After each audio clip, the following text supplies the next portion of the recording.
let's talk about exempt securities from the state's perspective. So, from the Uniform Securities Act, which is kind of like the model state law for blue sky law. So, it's not really the law of any specific state, but a lot of states will use pretty much the template for it. It's kind of like a template for laws.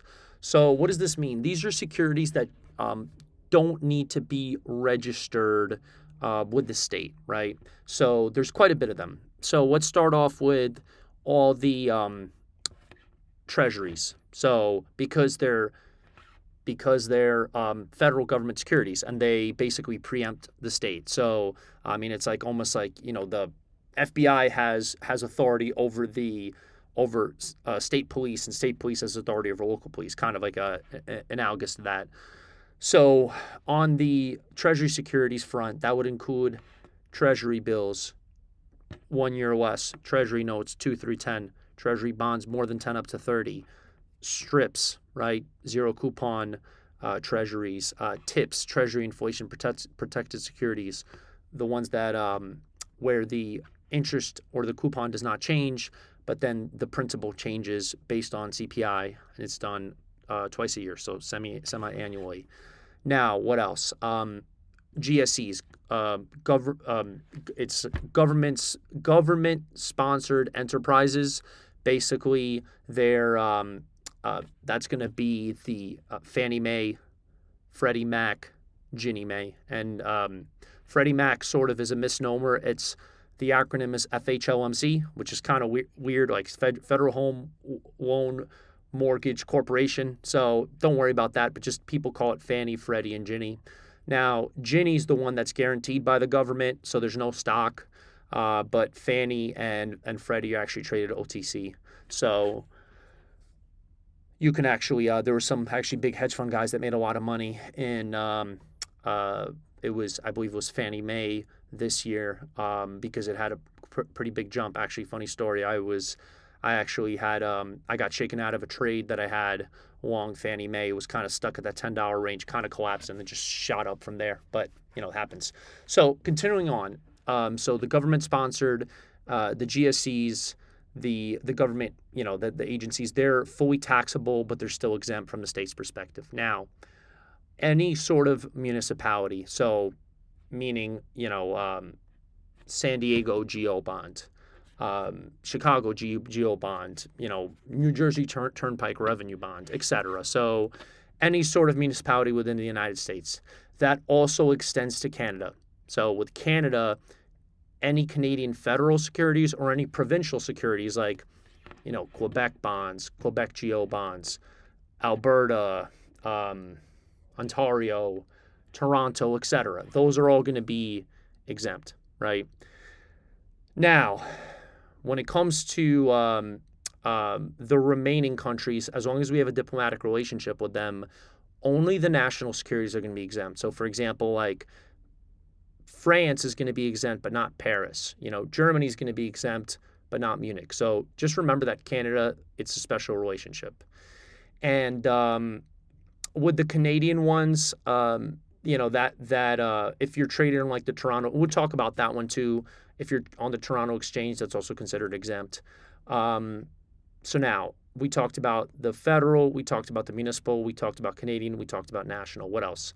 Bank securities. So that's going to apply to any sort of banking type institution, except for bank holding companies, because bank holding companies own a bank and they could own something else too. So it's not just a bank, right? So like, the common example was like BAML, Bank of America Merrill Lynch. It's not just Bank of America, they also own Merrill Lynch, so it's not just a bank. So, I mean, within that banking exempt security rule, there's stuff like industrial loan associations, credit unions,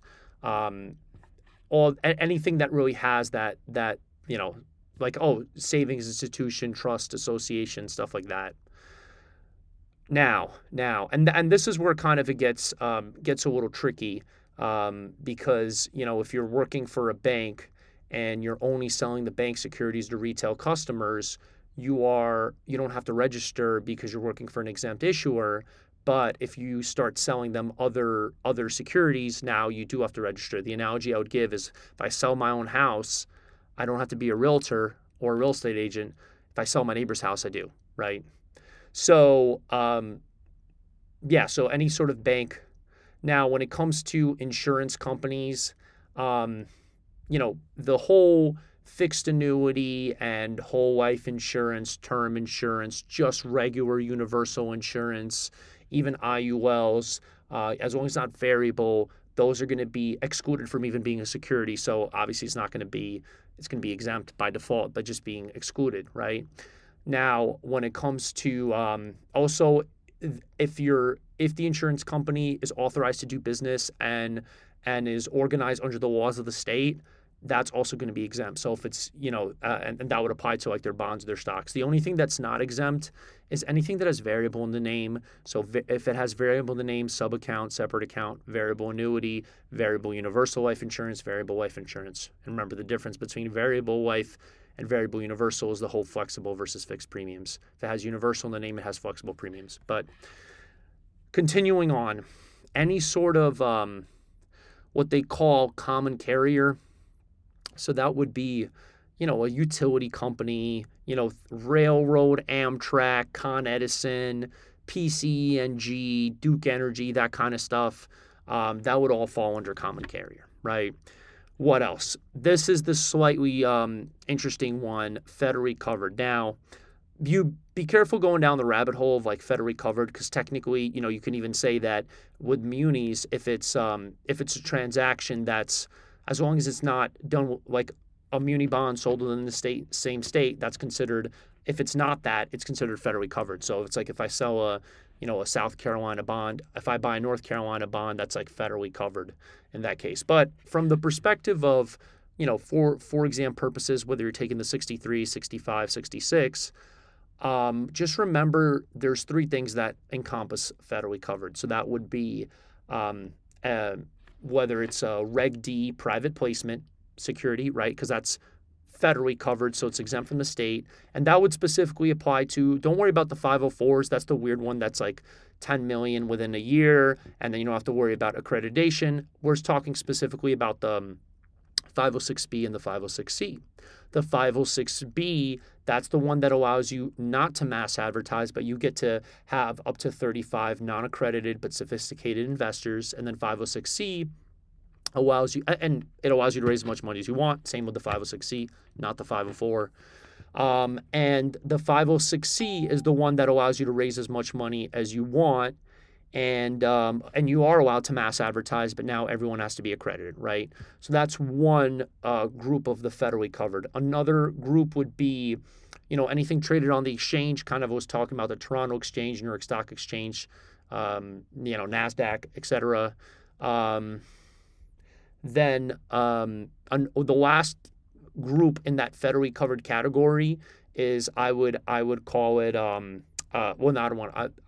anything that's like an investment company security. So remember, you can have many different names for investment company. So investment company would be, starting from the Act of 40, face amount certificate, unit investment trust, management company. Management company, was closed-end funds, open-end funds. Open-end funds were referred to as mutual funds. Now, with ETFs, a lot of them are considered like open-end funds. So that's under that bucket too. Then you also have like business development companies that are a type of closed-end fund.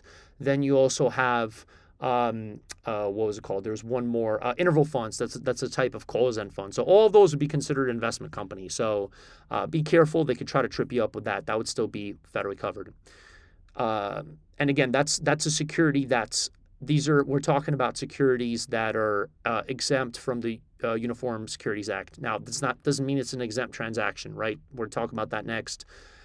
You can have an exempt security, a non-exempt transaction, non-exempt security, non-exempt transaction. You can have any combination of those things. So be careful of that.